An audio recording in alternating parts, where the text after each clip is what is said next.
पत्रकार साथियों को आज अपने आवास पे औरंगाबाद पे मैं आप सबका स्वागत करता हूं।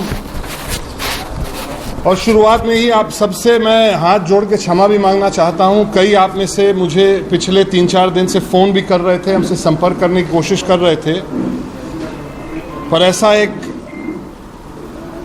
मन में सोच था कि हम आपसे आपके सामने आके आप सबको एक साथ अपने निर्णय और भविष्य के जो फैसले हैं उसके बारे में आपको अवगत कराएंगे। जैसे आप सबको मालूम है, ये परिवार, ये भारतीय राजनीति में और भारतीय राष्ट्रीय कांग्रेस के साथ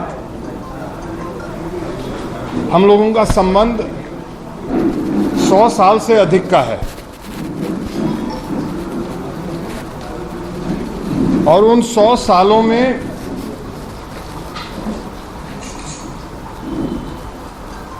ये स्वाभाविक है कि पार्टी के जो नेता हैं उनसे भी रिश्ता रहा है, आज भी है। और पार्टी के पूर्वांचल में, उत्तर प्रदेश में और देश के कोने कोने में जो कार्यकर्ता हैं, उन लोगों से भी पारिवारिक संबंध और पारिवारिक नाता हम लोगों का रहा है।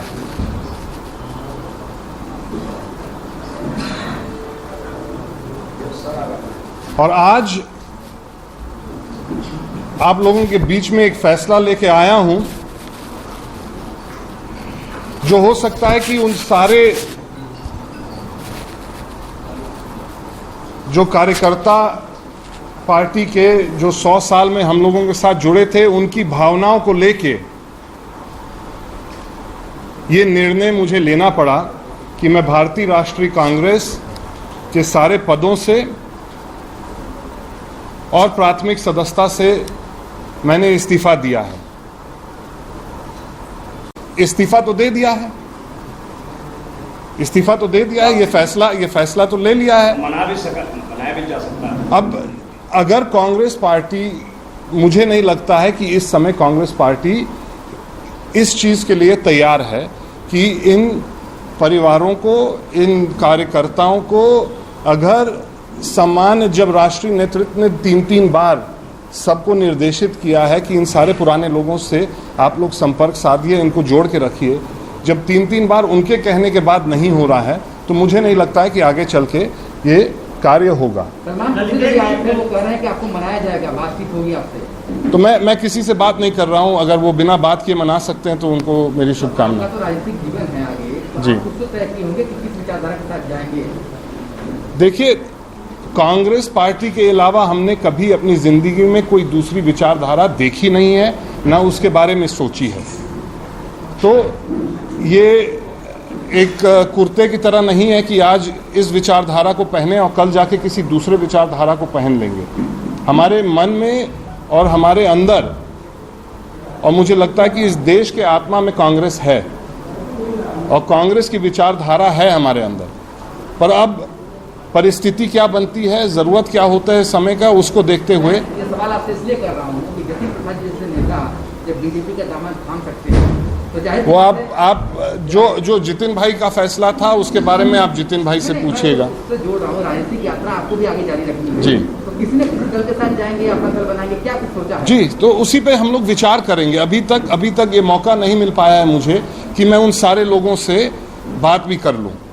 तो आने वाले दिन में उन सारे लोगों के साथ बैठ के बातचीत हम लोग करेंगे और जो फैसला लिया जाएगा वो आपके बीच में भी रखूंगा, क्योंकि इस समय मेरे पास कोई उसका जवाब नहीं है।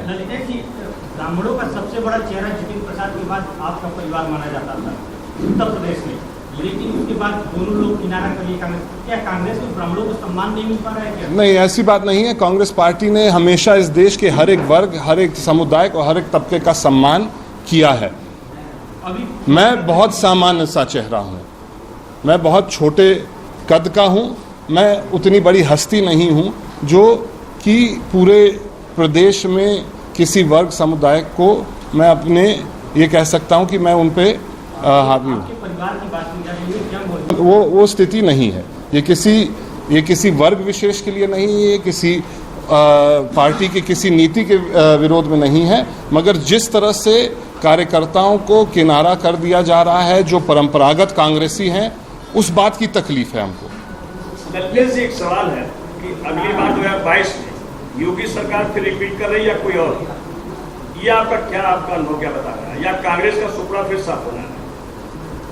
नहीं, देखिए 2022 में जो अभी तक हम लोगों को दिख रहा है कि उत्तर प्रदेश सरकार के प्रति नाराजगी कुछ बढ़ी है, और ये स्वाभाविक है कि उत्तर प्रदेश की जनता जब कोई विकल्प अगर नहीं दिखता है तो उन्होंने कई बार दिखाया है कि वो विकल्प बना देती है।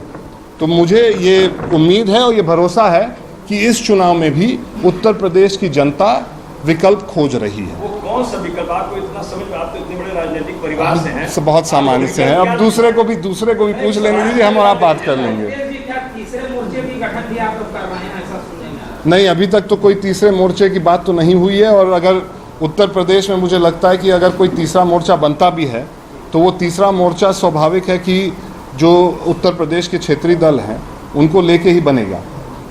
तो आपसे मैं सीधा सवाल करता हूँ, सीधा सवाल जी कि आप कांग्रेस छोड़ चुके हैं जी और कह रहे हैं कि जो मौजूदा सरकार है उसके प्रति विश्वास नहीं है लोगों का, जी, तो कौन सा ऐसा दल आप मानते हैं कि इसके प्रति लोगों का विश्वास जगता हुआ दिखाई दे रहा है? अब वो दल को सिद्ध करना होगा जनता के बीच में जाने की। मैंने जैसे कहा, जैसे मैंने कहा है कि उत्तर प्रदेश की जनता अगर कोई विकल्प दिखता नहीं है तो भी विकल्प खोज लेती है, और मुझे लगता है कि आने वाले चुनाव आप पूछ लीजिए। सवाल क्यों घुमा रहे हैं, साफ बताइए ना। मैं 400 सीटों का मैंने ना सर्वे किया है, ना 400 सीटों पे। बनारस की स्थिति का क्या बताएंगे? यहाँ पे क्षेत्रीय दल लड़ नहीं पाते हैं। पूर्वांचल की बात बताइए, पूर्वांचल की बात बताइए। और कोई सवाल? मिर्जापुर की बात बताइए। मिर्जापुर में मुझे लग रहा है कि अगर हम लोग लड़ते तो हम लोग मरिहान से जीतते, इतना तो मुझे मालूम है।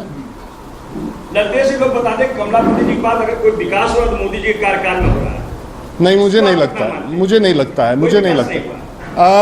आपको तुलना करनी होगी, ये मेरा काम नहीं है। नहीं तो आप लोग कहेंगे कि हम सिर्फ अपने परिवारवाद में फंसे हुए हैं, मगर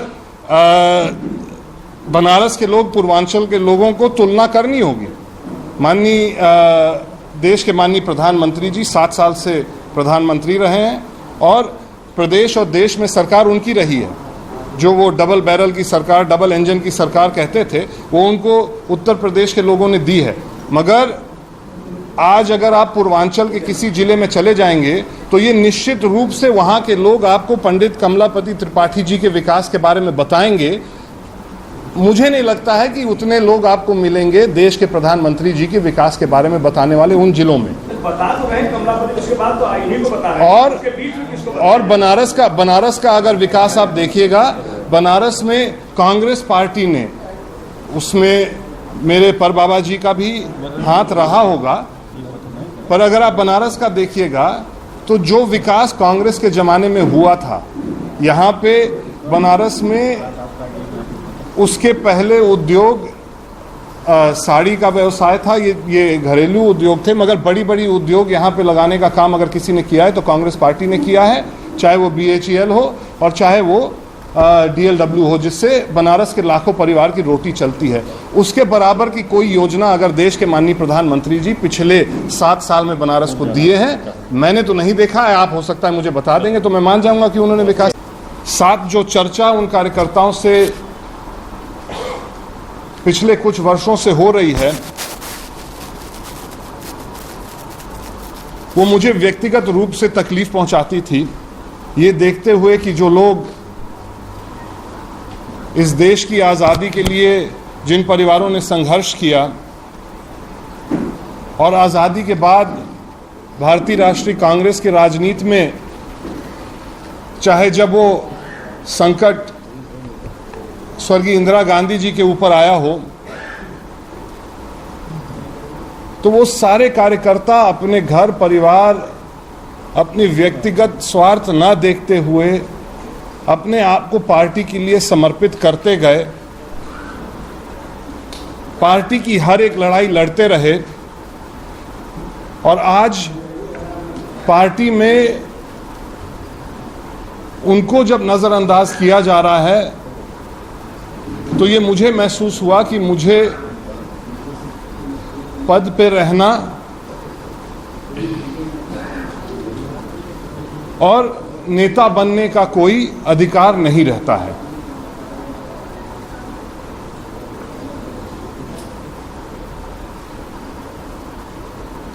मैं आज आभार भी व्यक्त करना चाहता हूं माननीय श्री राहुल गांधी जी का और प्रियंका गांधी जी का कि उन्होंने मुझे एक सामान्य से कार्यकर्ता को प्रदेश और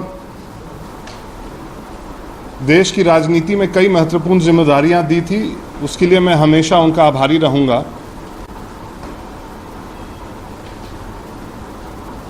उन सारे कार्यकर्ताओं से, उन सारे कांग्रेस पार्टी के जो हम लोग के परिवार से जुड़े हुए लोग थे, उनके साथ बैठ के विचार विमर्श करें कि आगे का रास्ता हम सब लोगों का क्या होगा। ये निर्णय मैं वापस इसलिए नहीं ले सकता हूं क्योंकि मुझे नहीं लगता है कि मेरे किसी पद पे रहने का औचित्य रहता है जब कांग्रेस पार्टी के वो तमाम साथियों को किनारा दिखा दिया जाता है। और ये फैसला इसलिए नहीं लिया है कि पार्टी में चर्चा करके मुझे संतुष्ट करके ये फैसला वापस हो सकता है, और ना ही ये फैसला लिया गया है कि मैं किसी तत्कालीन लाभ के लिए किसी अन्य दल का हिस्सा बनूं। ये इसलिए फैसला नहीं लिया गया है। हम लोग ये फैसला लिए हैं उन सारे लोगों को देख के और उन सारे लोगों से चर्चा करके ही हम लोग आगे का रास्ता तय करेंगे। वो कौन है? अगर हम लोग सूची बना के बैठे होते तो वो सूची आपको उपलब्ध करा देते, मगर कांग्रेस परिवार के तमाम साथियों ने इधर पिछले 3-4 दिन से विशेष रूप से संपर्क किया है और वो इस आगे वाली कड़ी में साथ देने का आश्वासन उन्होंने दिया है। ललितेश जी, कुछ कांग्रेस के वरिष्ठ नेता कह रहे हैं कि जो भूमि घोटाला उससे डर गए आप मोदी जी से, इसलिए आप इस तरह का नाटक कर रहे हैं। ठीक है, हो सकता है। बताएं आप क्या करना चाहते हैं। हो सकता है। हमने जब से उत्तर प्रदेश सरकार ने यह आरोप लगाया है तब से हम लोग इनसे कोर्ट में लड़ रहे हैं और ये मुझे उम्मीद है, ये विश्वास है देश के न्यायपालिका पे कि वो न्याय करेगी। मुझे उनसे कोई डर नहीं है। अगर उन लोगों के पास इतना मजबूत तत्व होता और अगर उनका हमारे ऊपर जो आरोप लगे हैं अगर इतने मजबूत होते तो पहले सुनवाई में ही जो एफआईआर हुआ है उसमें स्टे नहीं लगता और बाकी सब जो मामले चल रहे हैं उसमें तारीख पे तारीख सरकार ले रही है, हम लोग नहीं ले रहे हैं। तो अगर उनका पक्ष इतना मजबूत होता तो ये स्वाभाविक है कि वो अपना पक्ष रख देते और हमारे खिलाफ न्यायालय का फैसला भी आ गया होता अब तक। जिस कांग्रेस ने आपके परिवार को मुख्यमंत्री जैसा महत्वपूर्ण पद दिया है, आज उस कांग्रेस को आप छोड़ रहे हैं, ऐसा आपने फैसला आज कर लिया जी, तो आप सपा में जा रहे हैं? नहीं, हमने अभी किसी दल में जाने के लिए, जैसे मैंने अभी आपसे कहा है, किसी दल में जाने का विचार नहीं है। हमको तत्कालीन कोई किसी तरह का लाभ नहीं चाहिए। कब तक, जब तक चुनाव का 2022 का आगाज जब तक नहीं हो जाएगा उसके पहले आप किसी दल में चले जाएंगे ना? अभी जवाब दीजिएगा। मैं बिल्कुल आपको स्पष्ट जवाब दे रहा हूं कि अगर हमारे साथ जितने कार्यकर्ता हैं जो पारिवारिक संबंध जिनसे है, अगर वो कहेंगे मुझसे कि 2022 का चुनाव नहीं लड़ना है आपको, तो मैं 2022 का भी चुनाव छोड़ने को तैयार हूं। नहीं, पद की बात कर, किस पार्टी से मैं करेंगे? अभी अगर चुनाव ही नहीं लड़ना है, अगर चुनाव ही नहीं लड़ने का फैसला आ जाएगा तो पार्टी का कोई औचित्य उस समय नहीं बचता। आपकी प्राथमिकता सपा है? नहीं, कोई प्राथमिकता नहीं। नाम आ रहे जिनके माध्यम से आप संपर्क में हैं। अब हम लोग को नाम की जरूरत होगी इन सब जगहों में। आप ही ने कहा है कि इस परिवार के इतिहास को आप भी जानते हैं। अगर हमको कि से संपर्क करने की जरूरत होगी तो मुझे नहीं लगता है कि मुझे किसी का जरिया या किसी का सहारा लेने की जरूरत होगी। कांग्रेस से कोई कि हर पार्टी में समय समय पे एक सोच में परिवर्तन आता है। जो परिवर्तन आज आया है कांग्रेस पार्टी में, उस परिवर्तन में मुझे वहां रहने का कोई औचित्य नहीं था। आगे हम लोग ने किसी पार्टी के बारे में चर्चा नहीं की है, किसी भविष्य की राजनीति के बारे में चर्चा नहीं की है, जब तक मैं अपने परिवार के सारे लोगों के साथ, और वो परिवार सिर्फ इस घराने की बात नहीं कर रहा हूं, मैं परिवार की बात कर रहा हूं, वो हजारों कार्यकर्ता जो हम लोगों के साथ पीढ़ियों से जुड़े हुए हैं, उनसे चर्चा करके ही मैं आगे का फैसला लूंगा। अभी कोई फैसला नहीं हुआ है। निर्दल चुनाव लड़ने का चुनाव अगर वो सारे लोग कहेंगे कि अभी चुनाव मत लड़िएगा, तो मैं चुनाव भी लड़ने के लिए, मैं इसके लिए भी तैयार हूं कि मैं इस बार चुनाव ना लड़ूं। और यदि वो कहें चुनाव लड़ने के लिए रिश्ते थे जी हैं, आज भी हैं। पार्टी छोड़ने के बाद क्या पारिवारिक रिश्ते खत्म हो जाएंगे? मुझे नहीं लगता है, वो रिश्ते हैं, वो रिश्ते रहेंगे। और मेरे मन में उनके प्रति, माननीय श्री राहुल गांधी जी के प्रति और प्रियंका गांधी जी के प्रति वही प्रेम भाव है जो हमेशा रहा है। क्या मानते हैं आपकी डूबती हुई लगता है? मैं हम लोग को ये भरोसा है और मुझे ये यकीन है कि कांग्रेस पार्टी ही इस देश के लिए आगे चल के एक विकल्प बनेगी, ये मुझे भरोसा है। तो फिर छोड़ने की वजह? मैं छोड़ रहा हूं अपने साथियों के चलते। ललितेश जी ये बताइए, क्या कोई नई पार्टी बनाने वाले हैं? अभी भविष्य की राजनीति पे ना कोई चर्चा हुई है और ना कोई फैसला हुआ है, और जिस दिन होगा मैं सबसे पहले आप ही लोगों को बुलाऊंगा और आप ही लोगों के बीच में बात रखूंगा। अगर आप लोग कहिएगा लड़ लीजिए तो लड़ लेंगे। तो निर्दल लड़ना पड़ेगा। अगर बात करें तो बड़ा चेहरा एक आपने लाया था, कांग्रेस में हिस्सेदारी बनाई थी उनकी, वो अजय राय हैं। क्या आपके छोड़ने के बाद अजय राय भी कांग्रेस से छोड़ देंगे? मुझे नहीं लगता है। मैं अन्य किसी व्यक्ति से, अन्य किसी नेता से, अन्य किसी कार्यकर्ता से ये कहूंगा ही नहीं कि आप कांग्रेस छोड़िए। क्या मानते हैं कि जो परिवार कांग्रेस से जाना जाता था जी, वो परिवार कहीं ना कहीं धूमिल होगा, क्योंकि अब एक आप कांग्रेस छोड़ रहे हैं? अब अगर हमने कांग्रेस को किसी तत्कालीन लाभ के लिए छोड़ा होता, अगर हमने अपनी राजनीति को आगे बढ़ाने के लिए कांग्रेस छोड़ा होता, तो ये आरोप लग सकता है।